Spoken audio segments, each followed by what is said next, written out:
Boche Gold and Diamonds. Buy now, pay later. താനാള് panchayat Kaithakulam Valiyapadam റോഡിൽ drainage road concrete പ്രവൃത്തികൾക്ക് തുടക്കമായി. Block ഗ്രാമപഞ്ചായത്തിന്റെ 31 ലക്ഷം രൂപ ചെലവഴിച്ചാണ് നിർമ്മാണം നടത്തുന്നത്. പ്രവൃത്തിയുടെ ഉദ്ഘാടനം block panchayat president K Salmath നിർവഹിച്ചു. ഭാവിയിൽ ഗതാഗത സൗകര്യത്തിന് ഉതകുന്ന രീതിയിലാണ് പദ്ധതി വിഭാവനം ചെയ്തിട്ടുള്ളതെന്ന് ബ്ലോക്ക് പഞ്ചായത്ത് പ്രസിഡന്റ് സൽമത്ത് പറഞ്ഞു. താനാള് പഞ്ചായത്തിലെ 16-17 വാർഡുകളിൽ ഉൾപ്പെടുന്ന കൈതക്കുളം വലിയപാടം റോഡിൽ ഡ്രെയിനേജ് നിർമ്മാണവും റോഡ് കോൺക്രീറ്റ് പ്രവൃത്തിക്കുമാണ് തുടക്കമായത്. 2023-24 സാമ്പത്തിക വർഷങ്ങളിലായി താനൂർ ബ്ലോക്ക് പഞ്ചായത്തിന്റെ 18 ലക്ഷം രൂപയും ഗ്രാമപഞ്ചായത്തിന്റെ 13 ലക്ഷം രൂപയും ഉൾപ്പെടെ 31 ലക്ഷം രൂപ ഉപയോഗപ്പെടുത്തിയാണ് പദ്ധതി നടപ്പിലാക്കുന്നത്. പ്രവൃത്തിയുടെ ഉദ്ഘാടനം block panchayat president K Salma നിർവഹിച്ചു. ഗ്രാമപഞ്ചായത്ത് വൈസ് പ്രസിഡന്റ് വെള്ളിയത്ത് അബ്ദുറസാഖ് അധ്യക്ഷനായിരുന്നു. വാർഡ് നുസ്രത്ത് ബാനു, നാട്ടുകാർ ഉൾപ്പെടെ നിരവധി പേർ ചടങ്ങിൽ സംബന്ധിച്ചു. വലിയപാടം പ്രദേശത്ത് വെള്ളക്കെട്ട് അനുഭവപ്പെടുന്ന പ്രദേശമാണിത്. പ്രശ്നത്തിന് പരിഹാരമായാണ് താനാളൂർ പഞ്ചായത്തും ബ്ലോക്ക് പഞ്ചായത്തും സംയുക്തമായി പ്രവൃത്തി ചെയ്തിട്ടുള്ളതെന്ന് block panchayat president K Salmath പറഞ്ഞു.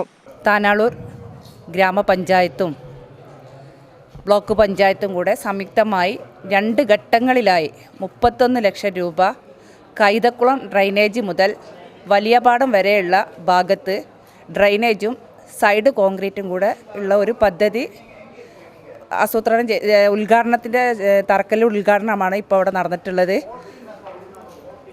നമുക്ക് അവിടെ ലക്ഷ്യം എന്ന് പറഞ്ഞു കഴിഞ്ഞാൽ വലിയപാടം എന്ന് പറഞ്ഞ ഒരു പ്രദേശം വെള്ളക്കെട്ട് വലിയ പാടം തന്നെയാണ് പറയുന്നത്. ആ പ്രദേശം വെള്ളത്തിൻ്റെ വലിയ പ്രശ്നം നേരിടുന്ന ഒരു പ്രദേശമാണ്. ആ പ്രശ്നത്തിനൊരു പരിഹാരമാണ് താനാളൂർ പഞ്ചായത്തും ബ്ലോക്ക് പഞ്ചായത്തും കൂടെ സംയുക്തമായി ഈ പ്രവൃത്തി ചെയ്തിട്ടുള്ളത്. ദീർഘകാലമായിട്ട് ആ പ്രദേശത്തെ ജനങ്ങളുടെ ഒരു ആഗ്രഹമാണത്. ചേനേരിപ്പാടം കൈതക്കുളം ഭാഗത്ത് മഴ പെയ്താൽ വലിയ വെള്ളക്കെട്ട് വരും. ആ സമയത്ത് കക്ഷി രാഷ്ട്രീയ ഭേദമന്യേ എല്ലാവരും കൂടി ഇറങ്ങി വെള്ളം ഒഴിവാക്കുന്ന സാഹചര്യമാണ് ഉണ്ടാവാറ്. അപ്പോൾ ദീർഘകാലമായിട്ടുള്ളൊരാഗ്രഹമായിരുന്നു. കഴിഞ്ഞ വർഷമാണ് ബ്ലോക്ക് പഞ്ചായത്തിൻ്റെ പ്രസിഡൻറ്റും അതുപോലെ തന്നെ പ്രദേശത്തെ ജനപ്രതിനിധികളും ഒരുമിച്ച് ഭൂമി വിട്ടുകിട്ടുന്നതിനുള്ള ഇടപെടൽ നടത്തിയത്. അങ്ങനെ ഒരുപാട് ആളുകളുടെ വക്കിൽ നിന്ന് ഭൂമി വിട്ടുകിട്ടുകയും കഴിഞ്ഞ സാമ്പത്തിക വർഷത്തിൻ്റെ അവസാന ഘട്ടത്തിലാണ് പദ്ധതി ഭേദഗതിയിലൂടെ വെച്ചത്. തുടർന്ന് ഈ വർഷവും പദ്ധതി വെച്ചു. 2 പദ്ധതികളിലൂടെയായി 31 ലക്ഷം രൂപയാണ്. ബ്ലോക്ക് പഞ്ചായത്തും ഗ്രാമപഞ്ചായത്തും കൈകോർത്തുകൊണ്ട് ആ പ്രദേശത്തെ ജനങ്ങൾക്ക് ഏറെ ഗുണകരമായ രീതിയിൽ മഴവെള്ളം ഒഴിവാക്കി കളയുന്നതിനും അതോടൊപ്പം തന്നെ ഭാവിയിൽ ഗതാഗത സൗകര്യം ഉണ്ടാക്കാവുന്നതുമായ രീതിയിലാണ് ഇത് വിഭാവനം ചെയ്തിട്ടുള്ളത്.